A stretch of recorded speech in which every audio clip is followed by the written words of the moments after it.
హరే కృష్ణ. హరే కృష్ణ అందరికి. సో ఈరోజు ఈశోపనిషత్ క్లాస్ కి అందరికి కూడా ఇస్కాన్ శ్రీ శ్రీ రాధా గోవింద ఆలయం తరఫున స్వాగతం, సుస్వాగతం. హరే కృష్ణ. సో ఈ ఈశోపనిషత్ లో ఈరోజు మనము 17వ మంత్రాన్ని మనము చూడబోతూ ఉన్నటువంటి ఓం అజ్ఞానతిమిరాంధస్య జ్ఞానాంజనశలాకయా చక్షుర్మిలితం యేన తస్మై శ్రీ గురవే నమః. శ్రీచైతన్య మనోభీష్టం స్థాపితం యేన భూతలే స్వయం రూపః తదా మహ్యం దదాతి స్వపదాంతికం. నమో ఓం విష్ణుపాదాయ కృష్ణ ప్రేష్టాయ భూతలే శ్రీమతే భక్తి వేదాంత స్వామినితి నామినే. నమస్తే సారస్వతే దేవే గౌరవాణి ప్రచారిణే నిర్విశేష శూన్యవాది పాశ్చాత్యదేశతారిణి. జయ శ్రీ కృష్ణ చైతన్య ప్రభు నిత్యానంద శ్రీ అద్వైత గదాధర శ్రీవాసాది గౌర భక్త వృంద. హరే కృష్ణ కృష్ణ కృష్ణ హరే హరే, హరే రామ రామ రామ హరే హరే. ఓం పూర్ణమద పూర్ణమిదం పూర్ణాత్ పూర్ణముదచ్యతే పూర్ణస్య పూర్ణమాదాయ పూర్ణమేవావశిష్యతే. సో ఈశోపనిషత్ మరి ఇది మనిషిని దేవదేవుడైన శ్రీకృష్ణ భగవానుల వారికి దగ్గరగా చేర్చేటువంటి మరి జ్ఞానాన్ని ఇచ్చేటువంటి గ్రంథము. సో ఆయన మనకి ఇక్కడ ఆ దేవదేవుడు విశ్వంలో అనంతంగా పరిపూర్ణంగా ఉన్నటువంటి వాడు. ఆ పరిపూర్ణం నుండి ఉద్భవించేటువంటిది ఏది అయినా కూడా పరిపూర్ణంగానే ఉంటుంది.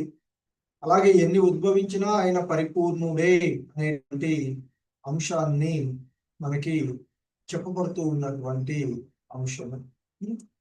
సో ఇక ఈరోజు మనము ఈశోపనిషత్తులోని 17వ మంత్రము చూడబోతూ ఉన్నటువంటిది. సో ఈ 17వ మంత్రము ఈ విధంగా ఉన్నటువంటిది. వాయురనిలం అమృతం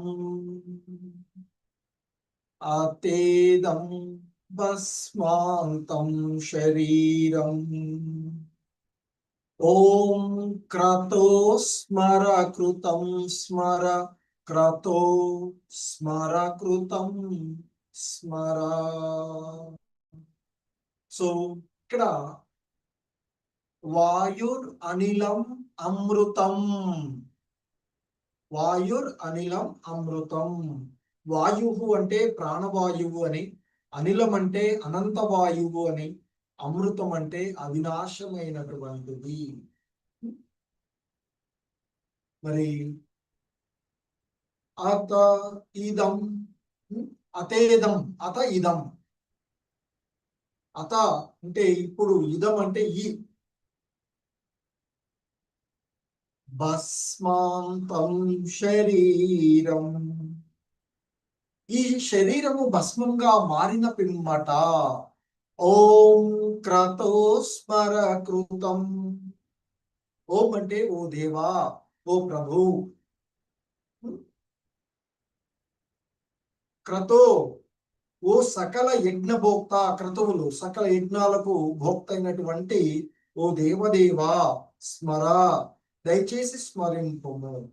కృత నా చేత చేయబడినదంతయు స్మర, జ్ఞప్తికి తెచ్చుకొనుము. కృతం ఓ పరమభోక్త స్మర, దయచేసి స్మరింపును. కృతం స్మర, నీ కొరకు నేను చేసినదంతా కూడా, అంటే భక్తుడు ఆ భగవంతుని కోసం చేసినటువంటి విషయాలను మరి ఆ భగవంతునికి మొరపెట్టుకుంటూ ఉన్నటువంటి సంఘటనగా మనం ఇక్కడ చూసొచ్చు. సో ఈ శ్లోకం, ఈ మంత్రం యొక్క భావము చూసినట్లయితే, ఈ తాత్కాలిక శరీరాన్ని కాల్చి బూడిద చేయనివ్వండి, మరియు ఈ జీవవాయువు అంటే ఈ ప్రాణవాయువు గాలి యొక్క సంపూర్ణతో కలిసిపోనివ్వండి. ఇప్పుడు నా ప్రభు, ఓ ప్రభు, నా త్యాగాలన్నిటినీ గుర్తుంచుకోండి, మరియు మీరు అంతిమ లబ్ధిదారుడు కాబట్టి దయచేసి నేను మీకోసం చేసినవన్నీ జ్ఞప్తికి తెచ్చుకొనుము అంటూ ఆ భగవంతుణ్ణి ప్రార్థిస్తూ ఉన్నటువంటి అంశం. ముఖ్యంగా తాత్కాలికమైనటువంటి భౌతిక దేహము మనకి ఖచ్చితంగా పరాయి వస్త్రమే, వస్త్రాన్ని మార్చుకున్నట్లుగా అది మార్చేటువంటిది. ఎందుకంటే భౌతిక దేహము నశించిన పిమ్మట కూడా జీవుడు నశించడం కానీ ఆయన యొక్క ఉనికిని కోల్పోవడం కానీ జరగదు అని భగవద్గీతలో మనకి శ్రీకృష్ణ భగవానులు వారు చెప్తారు కదా. ఆత్మ శాశ్వతమైనది, సనాతనమైనది, ఆయుధం చేత ఖండించబడదు, అగ్ని చేత దహించబడదు, నీటి చేత తడపబడదు, వాయువు చేత ఆర్పివేయబడదు అంటూ చెప్పినటువంటిది భగవద్గీతలో. సో అంటే జీవుని యొక్క నిజస్వరూపము ఎన్నడూ నిరాకారం గాని రూపరహితం గాని కాదు. మరి దీనికి విరుద్ధంగా భౌతిక వస్త్ర రూపరహితమై ఉండే ఆ అవినాశి అయినటువంటి జీవుని రూపమును అనుసరించి ఆకృతి మనకి ఇక్కడ మనం అంటే ఈ భౌతిక ప్రకృతిపై చేయబడేటువంటి ఆధిపత్యాన్ని అనుసరించి మరి ఏది ఏమైనప్పటికీ కూడా మరి ఈ జంతు మానవ దేహాలన్నీ కూడా జీవునికి ఏదైతే ఇవన్నీ కూడా తొడుగులు కప్పబడినట్లుగా ఉండేటువంటి ఆ ఆత్మకు పరాయివే అయి ఉన్నాయి అనేటువంటిది ఇక్కడ చెప్పబడుతూ ఉన్నటువంటిది. సో ఎందుకంటే ఆ జీవుడి యొక్క వాంఛను అనుసరించి మన యొక్క మనోవాంఛను, ఇంద్రియ భోగ వాంఛను అనుసరించి ఈ తొడుగులన్నీ కూడా మారుతూ ఉంటాయి. ఒకప్పుడు జంతువుగా పుట్టవచ్చు, అందులో కుక్కో, పిల్లో, నక్కో ఏదో ఒకటిగా, అలాగే మానవులుగా పుట్టవచ్చు, లేదా క్రిమి కీటకాలుగానైనా పుట్టవచ్చు. మనకి ఏ భావాలు ఉంటే ఆ భావాలకు అనుకూలమైనటువంటి రూపాలను మనము పొందుతూ ఉంటాము అని చెప్తూ ఉంటారు. సో కాబట్టి ఈ ఊరిక నిరంతరము ఈ మానవ జన్మే ఉంటుంది అని కూడా అనుకోవలసిన పని లేదు. వనస్పతుల జన్మ కావచ్చు, క్రిమి కీటకాదుల జన్మ కావచ్చు, పక్షుల జన్మ కావచ్చు, జంతు జన్మ, తదుపరి మానవ జన్మ. అంటే ఇక్కడ ఈ మనం పరిణామ క్రమంలో చూసుకున్నట్లయితే మానవ జన్మ ఉన్నతమైనది. మళ్ళీ మనము ఆ భగవద్ధామాన్ని చేరుకోవడానికి అనుకూలంగా శిక్షణ పొందేటువంటి అవకాశం ఉన్నటువంటి ఇదిగా ఈ మానవ జన్మ మనకి అందించబడినటువంటి ఈ మహోన్నతమైనటువంటి అవకాశాన్ని ఉపయోగించుకోవాలి అనేటువంటిది మనకి ఇక్కడ చెప్పబడుతూ ఉన్నటువంటి అంశం.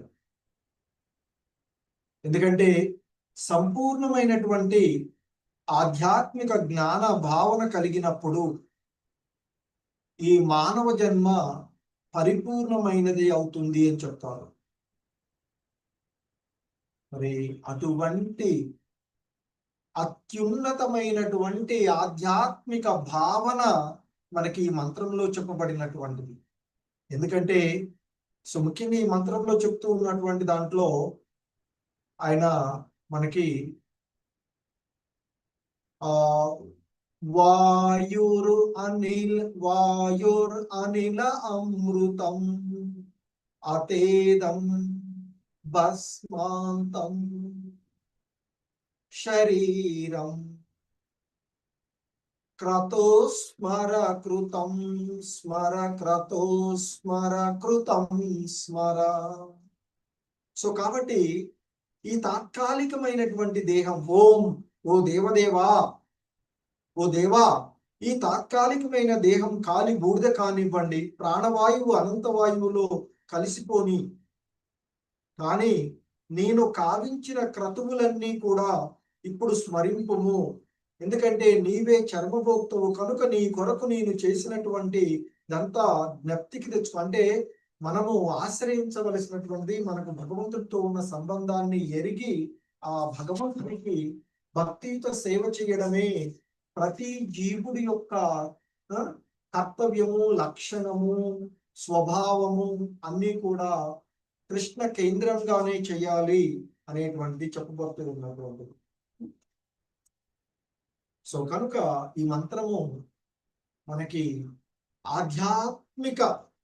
అత్యున్నత ఆధ్యాత్మిక భావన ఈ మంత్రం మనకి తెలియచేస్తూ ఉన్నటువంటిది. సో ఎందుకంటే బూడిదగా మారేటువంటి ఈ దేహం, కట్టెము కాలిపోతుంది, మనం కాలిపోతాం. బూడిదగా మారేటువంటి ఈ దేహాన్ని మనిషి తప్పక త్యజించాలి అని చెప్పబడుతుంది. ఎలాగో ఈ వాయువు పంచభౌతికమైనటువంటి వాటితో నిర్మితమైన ఈ ప్రాణవాయువు ఏదైతే ఉందో అది అనంత వాయువులో కలిసివేయవలసినటువంటిది. సో మరి ఇవన్నీ ఎన్నో వాయువులు ఉండే అన్ని వాయువులు కలిపి ప్రాణవాయువు అనబడుతుంది. మరి సాధారణంగా యోగులు దేహమునందలి వాయువులను నియంత్రించే విధానము అధ్యయనం చేస్తూ ఉంటారు కదా యోగులు. ఆ మహోన్నత చక్రమైనటువంటి బ్రహ్మరంధ్రం ద్వారా ఇక్కడ మనకుండేటువంటి ఆ బ్రహ్మరంధ్రాలు చేరేంత వరకు కూడా ఆత్మను ఒక వాయు చక్రం నుండి వేరొక వాయు చక్రానికి చేర్చవలసి ఉంటుంది అని చెప్తారు. ఆ పరిపూర్ణమైనటువంటి యోగి మరి ఆ బిందువు నుండి తాను కోరిన లోకానికి చేరగలడు. అదేవిధంగా ఇక్కడ మరి ఆ వాయువుని అంటే ప్రాణాన్ని వదిలివేసి, అంటే ఇక్కడ అంటే ఈ భౌతిక దేహాన్ని వదిలివేసి ఆధ్యాత్మిక జగత్తుకు చేరుకునేటువంటి మార్గాన్ని చెప్తూ ఉన్నారు. ఎందుకంటే ఈ భౌతిక జగత్తులో ఒక దేహాన్ని త్యజించి వేరొక దేహంలోనికి ప్రవేశించటయే మనకి ఉండేటువంటి పద్ధతి. మరి బద్ధజీవుడు లాగా ఉండకుండా ముక్తుల్లాగా ఉండి ఈ భౌతికమైన పాంచభౌతికమైనటువంటి దేహాలను త్యజించి భక్తుడు ఆ భగవంతుని యొక్క ధామంలో శాశ్వతమైనటువంటి దేహాన్ని పొందాలి అనేటువంటిది మనకి ఇక్కడ చెప్తూ ఉన్నటువంటిది. ఎందుకంటే దేవి కృష్ణ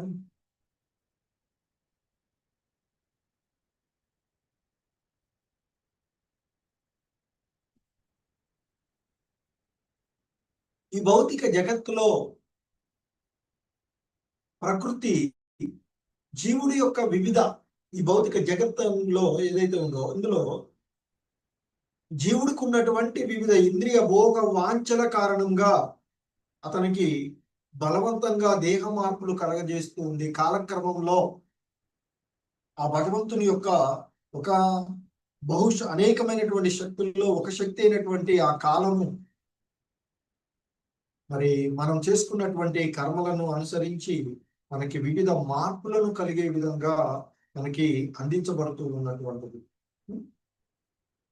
సో ఆ వాంఛలను అనుసరించే క్రిమి కీటకాదుల నుండి బ్రహ్మాది దేవతల మహోన్నతమైనటువంటి దేహాల వరకు కూడా మరి ఆ వివిధ జీవజాతుల్లో వివిధ రూపాలలో అందించబడుతూ ఉండేటువంటి సంఘటన మనకి జరుగుతూ ఉంది. అందుకే వివిధ రూపాలలో ఈ సృష్టిలో 84 లక్షల రకాలైనటువంటి జీవజాతులుగా మరి ఈ జీవులు ఆత్మలు ఆ దేహాలను పొందుతూ ఉండేటువంటి అంశం. ఎందుకంటే ఈ జీవులందరూ కూడా భౌతిక పదార్థంతో తయారు చేయబడి ఉన్నటువంటి భిన్నమైనటువంటి దేహాలను ఈ భౌతిక జగత్తులో కలిగి ఉన్నటువంటి. సో మరి ప్రతి జీవుడు కూడా ఆ భగవదాంశ అయినటువంటి ఆధ్యాత్మిక స్ఫులింగము అయినప్పటికీ కూడా మరి అది సూకర దేహాన్ని ఇతర దేవతా శరీరంలో ఎక్కడ ఉన్నప్పటికీ కూడా అన్నింటినీ కూడా అవన్నీ కూడా మనం చేసుకున్నటువంటి పాప పుణ్య కర్మలను అనుసరించి వివిధ రకాలైనటువంటి దేహాలు లభిస్తూ ఉంటాయి. సో ఈ మానవ జన్మే, ఈ మానవ దేహమే పూర్ణ వికాసితము, పూర్ణ చైతన్యవంతము అయి ఉంటుంది. అందుకే ఇది మహోన్నతమైనటువంటి అవకాశము తిరిగి భగవద్ధామానికి చేరుకోవడానికి అని చెప్తూ ఉంది. అందుకే భగవద్గీతలో చెప్తారు, అనేక జన్మల సాధన పిమ్మట మరి పూర్ణుడైనటువంటి వ్యక్తి ఆ భగవంతునికి ఆయనే సర్వం వాసుదేవమయం అని తెలుసుకుని ఆ భగవంతునికి శరణజొచ్చుతాడు అని చెప్తారు. సో మరి అలా శరణజొచ్చడమే ప్రతి జీవుడి యొక్క ముఖ్యమైనటువంటి లక్ష్యం. సో అప్పుడే ఈ జనన మరణ చక్రాల నుండి, ఈ భౌతిక జగత్తు యొక్క మాయా పిడికిళ్ళ నుండి మనము బయటపడగలము అనేటువంటి చెప్తూ ఉంటారు. సో అలాగే మనకి ఆ పూర్వపు మంత్రమైనటువంటి 16వ మంత్రం కూడా చెప్తూ ఉన్నటువంటి, సో అక్కడ కూడా చెప్తుంటే ఆ మంత్రం చెప్తుంది, ఓ దేవా, ఓ ప్రధాన తాత్వికుడా, విశ్వపోషకుడా, నియామకుడా, విశుద్ధ భక్తులకు గమ్యస్థానమా అంటూ చెప్పబడింది. మరి విశుద్ధ భక్తుల యొక్క గమ్యస్థానము ఆ భగవంతుడు. సో మరి ఆ భగవానుడిని యొక్క దేహం అంతకుముందు, సో దాంట్లో ఇంకా చెప్పబడింది ఏంటి, ఈ బ్రహ్మ తేజస్సు ఏదైతే ఉందో, బ్రహ్మజ్యోతి ఏదైతే ఉందో అది ఆ భగవంతుని యొక్క దేహం యొక్క తేజస్సుగా చెప్పబడినటువంటి. సో ఆ దేహం నుండి వెలువడేటువంటి బ్రహ్మజ్యోతి ఆధ్యాత్మిక స్ఫులింగ పూర్ణమై ఉన్నది అని చెప్తారు. మరి పూర్ణ అస్తిత్వ భావన కలిగినటువంటి జీవులే ఆ ఆధ్యాత్మిక స్ఫులింగాలు. ఒక్కొక్కప్పుడు ఈ జీవులు తమ ఇంద్రియ భోగాలను భోగింప కోరుతారు. అందువలన ఆ ఇంద్రియాల యొక్క ఆజ్ఞకు లోబడి మిథ్యా ప్రభువు కావాలి అనేటువంటిది భౌతిక జగత్తులోనికి పంపబడేటువంటిదిగా చెప్తూ ఉన్నటువంటిది. అంటే ఎప్పుడైతే మనము మన యొక్క వాస్తవికమైనటువంటి స్థితిని మర్చిపోతున్నామో అప్పుడే ఈ భౌతిక జగత్తులోనికి మనము నెట్టివేయబడుతూ ఉన్నటువంటి అంశాన్ని మనకి ఇక్కడ చెప్పబడుతూ ఉన్నటువంటి. సో ఎప్పుడైతే మరి ఆ భగవంతునికి శరణుజొచ్చి ఆధ్యాత్మిక సేవా భావనను వృద్ధిపరచుకోవడం ద్వారా మనిషి పూర్ణత్వాన్ని పొంది ఈ భౌతిక దేహమును, వాయువును త్యజించి పిదప ఆ భగవద్ రాజ్యంలో ప్రవేశించడానికి మరి జీవుడు ఈ మంత్రంలో ప్రార్థిస్తూ ఉన్నట్లుగా తెలుస్తూ ఉన్నటువంటిది. ఎందుకంటే భౌతిక దేహము భస్మము కాకముందు తాను చేసిన కర్మలను, యజ్ఞములను జ్ఞప్తికి తెచ్చుకోమని భక్తుడు భగవంతుడిని ప్రార్థిస్తూ ఉన్నటువంటి సంఘటన. ఎందుకంటే ఇక్కడ మనకి భగవద్గీతలో కూడా చెప్పబడినట్లుగా యం యం వాపి స్మరం భావం త్యజంతే కలేవరం తం తమేవైతి కౌంతేయ సదా తద్భావ భావితః అంటూ చెప్పు. ఓ కౌంతేయ, దేహమును త్యజించినప్పుడు మనిషి ఏ భావాలతో నన్ను స్మరిస్తాడో అదే భావాలను అతడు నిశ్చయంగా పొందుతాడు. సో ఆ విధంగా మనసు జీవ ప్రవృత్తిని వేరొక జన్మకు మోసుకొని పోతుంది అని చెప్తున్నారు. సో మరి ఇంకా మనకి ఆ కృష్ణ భగవానుల వారితో ఉన్నటువంటి సన్నిహిత సంబంధం వల్ల, అంటే ఆ భగవంతుని భక్తులైనటువంటి వారు ఆ భగవంతుని భక్తియుత సేవ ద్వారా సేవించుకునేటువంటి వాడు మిక్కిలి హేయమైనటువంటి కార్యాలు చేసినప్పటికీ కూడా మనిషి భక్తియుత సేవలో నియుక్తుడై ఉంటే తన సంకల్పము స్థిర నిశ్చయమై ఉన్నందున అతడు సాధువుగానే పరిగణించబడతాడు అంటూ మరి అతడు శీఘ్రమే ధర్మాత్ముడై శాంతిని పొందుతాడు. మరి అలాగే ఇంకా చెప్తారు భగవద్గీతలో, ఓ కౌంతేయ, నా భక్తుడు ఎప్పుడూ కూడా నశింపడని ధైర్యంగా ప్రకటించు. ఓ పార్థ, నన్ను శరణజొచ్చిన వారు అధమ జన్ములైన స్త్రీలైన వైశ్యులైన శూద్రులైన పరమగతిని పొందగలరు అంటూ చెప్తుంటుంటారు.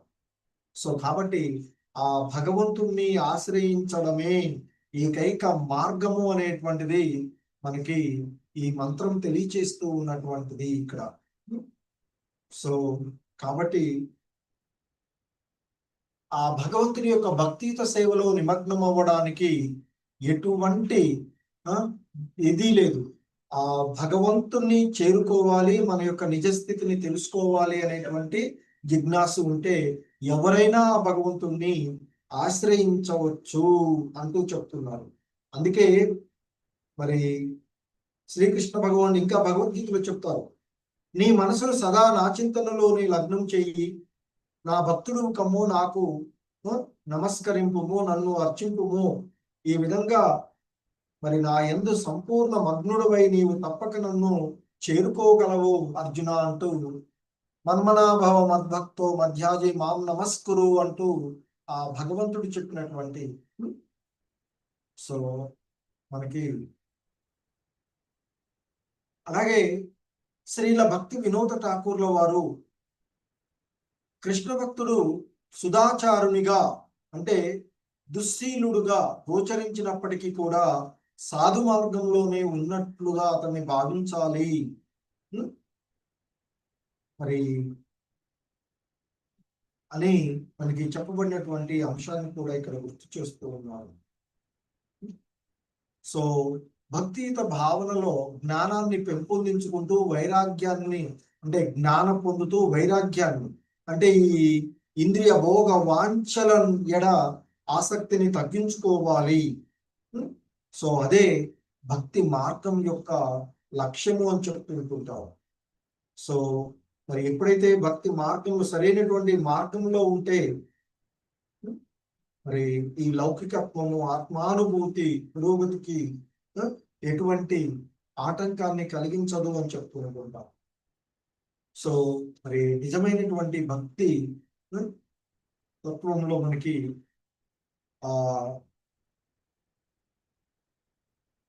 మరి భక్తి భావన ఇంత ముందు కూడా చెప్పుకున్నట్లుగా భగవద్భక్తి ప్రధానంగా మనకి 9 రకాలైనటువంటి దివ్య కార్యాలను కలిగి ఉంటుంది అని చెప్తారు. శ్రవణం, కీర్తనం, మరి స్మరణం, పాదసేవనం, అర్చనం, వందనం, దాస్యం, సఖ్యం, ఆత్మ నివేదనము అంటూ 9 రకాలుగా మనకి ఆ భగవంతునికి భక్తియుత సేవ కొనసాగించవచ్చు. భగవంతుని గురించి ఆ భగవంతుని యొక్క దివ్య లీలలను గురించి శ్రవణం చేయడం. ఈ శ్రవణ విధానము సరళమైనటువంటిది, అతి ముఖ్యమైనదిగా చెప్తారు. ఎక్కడైనా ప్రవచనాలు జరుగుతుంటే ఆ ప్రామాణికమైనటువంటి ఆచార్యుల ద్వారా ప్రామాణికమైనటువంటి గ్రంథాలపైన ప్రవచనాలు ఉన్నట్లయితే శ్రవణం చేయాలి అని చెప్తారు పరంపరలో ఉన్నటువంటి గురువుల నుండి. సో రెండవది కీర్తనం, ఆ భగవంతుని గుణగణాలను కీర్తించడం. స్మరణం, నిరంతరము ఆ భగవంతుని యొక్క ధ్యాసలో ధ్యానిస్తూ ఉండడం. ఆ భగవంతుని పాదపద్మ సేవలు చేయడం. ఆ భగవంతుని శ్రీ విగ్రహాలను అర్చించడం. ఎందుకంటే భగవంతుని యొక్క విగ్రహం వేరు కాదు అని చెప్తారు. అలాగే భగవంతునికి వందనాలు చేసుకోవడము. సో మరి ఆ భగవంతునికి దాస్యుడుగా సేవలు చేయడము. మరి ఆ భగవంతునితో స్నేహభావంలో మెలగడము. కృష్ణుడు కృష్ణార్జునుడు లాగాను, కృష్ణుడు సుధాముడు లాగాను, రాముడు సుగ్రీవులు లాగా, ఇలా స్నేహభావాలతో ఉండే విధంగా.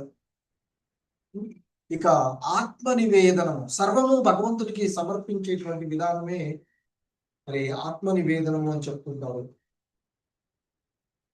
ఈ 9 విధానాలలో ఆ భగవంతునికి మరి ఒక్కొక్కటి కానీ లేదా అన్నింటినీ కానీ కలిపి చేపట్టి ఆ భగవంతుని యొక్క సాన్నిధ్యాన్ని పొందవచ్చు అని చెప్తుంటారు. శ్రవణం ద్వారా పరిపూర్ణతను పొందినటువంటి వాడికి ఉదాహరణగా మనకి పరీక్షిత్ మహారాజుని చెప్తారు. మరి భగవత్ కీర్తనం ద్వారా శ్రీమద్ భాగవత ప్రవక్త అయినటువంటి సుఖదేవ గోస్వాముల వారు పూర్ణత్వాన్ని పొడిచిన వారుగా, వందనం చేయడంలో అక్రూరుడు పూర్ణత్వాన్ని పొందిన వాడుగాను, స్మరణంలో భక్త ప్రహ్లాదుడు, అర్చనంలో పృథు మహారాజు, మరి పాదపద్మ సేవలో లక్ష్మీమాత, భగవంతుని సేవకుడుగా హనుమంతుడు, స్నేహం ద్వారా అర్జునుడు, సర్వాన్ని అర్పించడం ద్వారా బలి మహారాజు వారి యొక్క వాంఛితమైనటువంటి ఫలాలను పొందిన వాళ్ళుగా మనకి భాగవత కథలలో చెప్పబడుతూ ఉన్నటువంటి అంశం.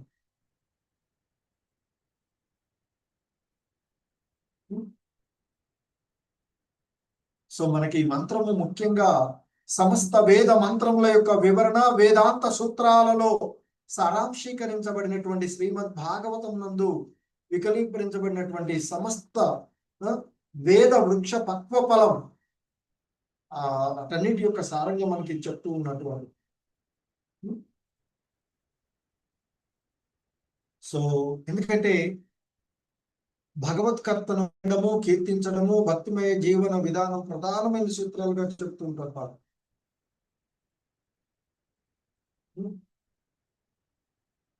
మరి ముఖ్యంగా మరణ సమయంలో ప్రతి మానవుని యొక్క కర్తవ్యం ఏమిటి అనేటువంటిది పరీక్షిత్ మహారాజు యొక్క ప్రశ్న కాగా, దానికి సుఖదేవ గోస్వాముల వారు సమాధానం చెప్పినటువంటి, సమస్త క్లేశముల నుండి బయటపడగోరేటువంటి ప్రతి ఒక్కడు సమస్తమునకు పరమ నియామకుడు, సకల కష్టములను నశింపచేసేటువంటి వాడు, సర్వజీవుల యందలి పరమాత్ముడు అయిన శ్రీకృష్ణుని గురించి సదా వినుచు కీర్తించుచు స్మరించవలను అనేటువంటిది మనకి శ్రీమద్ భాగవతంలో సుఖదేవ గోస్వాములు వారు చెప్పినటువంటి.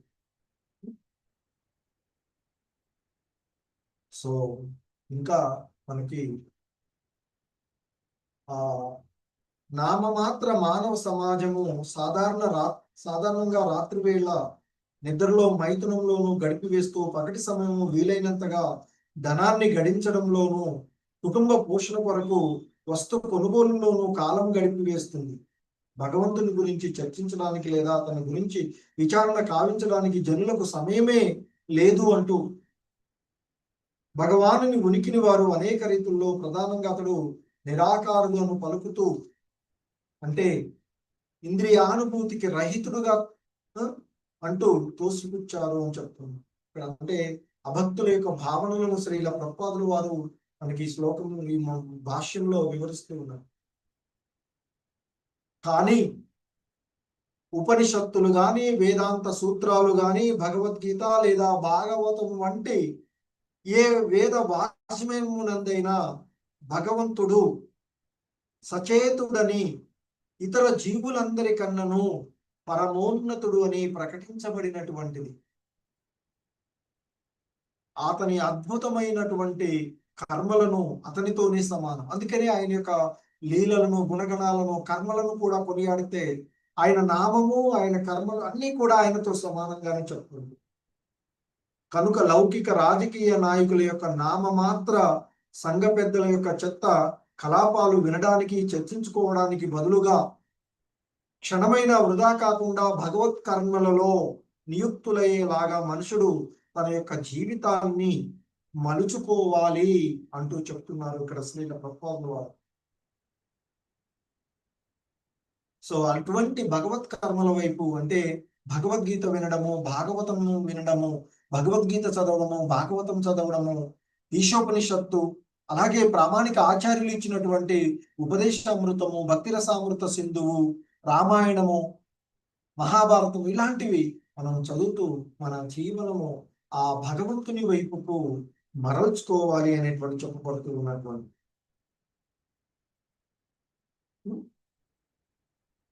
సో భక్తి యోగ సాధన అలవాటు లేనిది మనుజుడు దేహము శిథిలమై ఉండే మరణ సమయంలో దేనిని స్మరించగలడు?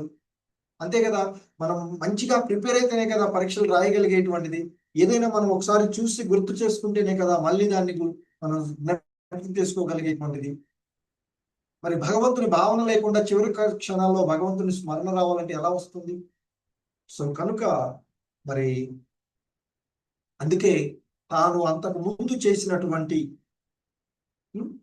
యజ్ఞములను స్మరింపమని సర్వశక్తిమంతుడైనటువంటి భగవంతుణ్ణి మరి మనం చేయకపోతే ఎలా ప్రార్థించగలం? సో కనుకనే మనం చెయ్యాలి, ఆ భక్తియుత సేవలో కృష్ణ చైతన్యంలో నిమగ్నం అవ్వాలి అనేటువంటిది ఇక్కడ చెప్తూ ఉన్నట్లు.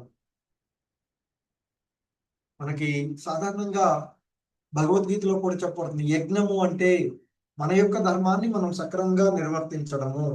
అంటే యజ్ఞం అనగా ఇంద్రియాభీష్టాన్ని నిరాకరించుట అని భావము. జీవిత కాలంలో ఇంద్రియములను భగవత్ సేవలో వినియోగించడం ద్వారా మనుషుడు తన కళను నేర్వవలసి ఉన్నది అని చెప్తారు. అంటే మనం వాటిని ఆపే బదులుగా వాటిని ఆ భగవత్ సంబంధంలో వినియోగించుకోవాలి అని చెప్తారు. సో అలా చేసినప్పుడే అటువంటి వాటి యొక్క సాధన ఫలాలను మనము మరణ సమయంలో పొందగలము అంటూ మనకి శ్రీల ప్రభుపాదుల వారు తెలియచేస్తూ ఉన్నటువంటి అంశము. సో ముఖ్యంగా మన జీవిత కాలం అంతా కూడా భగవత్ స్మరణలో ఉన్నప్పుడే జీవితాంతంలో మరణ సమయంలో మనం చేసినవన్నింటినీ కూడా భగవంతునికి స్మరింప చేయవచ్చు అనేటువంటిది మంత్రం చెప్తుంది. అలాగే ఇక్కడ ముఖ్యంగా మనకి మంత్రంలో చెప్పబడుతున్నటువంటి అతి ముఖ్యమైనటువంటి అంశము, అంతిమ లక్ష్యము, ప్రతి ఒక్క జీవుడి యొక్క అంతిమ లక్ష్యము ఆ భగవంతుడే. ఆ భగవత్ సంబంధంలోనే కృష్ణ కేంద్రంగానే మన జీవనము ఉండాలి. మన యొక్క అన్ని విషయాలు కూడా ఆ విధంగానే ఉండాలి. అలాగే మనకి చేసేటువంటి నవవిధ భక్తి మార్గాలలో ఆ 9 రకాలైన లేదా ఏ ఒక్కదానిని ఆశ్రయించైనా మనం పూర్ణత్వాన్ని సాధించవచ్చు అనేటువంటిది చెప్తూ ఉన్నటువంటిది. ఎందుకంటే పూర్వము అలా పరిపూర్ణత పొందినటువంటి వాళ్ళని ఉదాహరణగా చెప్తూ మనకి శ్రీల ప్రభుపాదుల వారు భాష్యంలో చెప్తున్నారు. శ్రవణం ద్వారా పరీక్షిత్ మహారాజు, కీర్తనం ద్వారా సుఖదేవ గోస్వాములు వారు, అర్చనం ద్వారా పృథు మహారాజు, వందనం ద్వారా అక్రూరుడు, స్మరణం ద్వారా ప్రహ్లాదుడు, మరి పాదసేవనం ద్వారా లక్ష్మీమాత, దాస్య సేవ ద్వారా హనుమంతుడు, స్నేహభావంలో అర్జునుడు, వాళ్ళని మొదలైన వాళ్ళని ఉదాహరణగా చూపుతూ మనము ఆ నవవిధ భక్తి మార్గాలలో అన్నింటికి ఉదాహరణగా మనకి రాజా అంబరీషుడు ఉంటాడు. సో మనం మన జీవన పరిపూర్ణత్వానికి ఆశ్రయించవలసినటువంటిది ఆ భగవంతుని పాదపద్మములను. ఆ పాదపద్మముల శరణమే మనల్ని ఈ భవబంధనాల నుండి బయటపడవేస్తుంది అనేది చెప్పబడుతూ ఉన్నటువంటి. అన్య మార్గమేదీ లేదు ఈ కలియుగంలో. ఈ కలి కల్మషాల నుండి బయటపడడానికి ఆయనే ఆయన యొక్క నామాన్ని మనకి ఇచ్చిపోయినటువంటిది. శ్రీకృష్ణ భగవానుడు తన నిజధామానికి వెళ్ళేటువంటి సందర్భంలో మనకి భూమి లోకంలో కలియుగంలో ఇచ్చిపోయినటువంటిది ఆయన నామము. అదే హరి కృష్ణ రామ.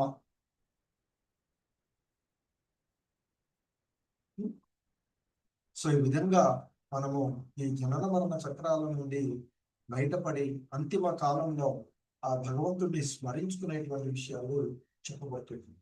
హరే కృష్ణ. జగద్గురు శ్రీల ప్రభుపాదకి ఇచ్చారు.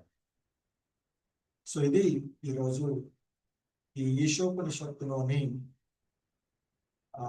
17వ మంత్రము. హరే కృష్ణ. జగద్గురు శ్రీల ప్రభుపాద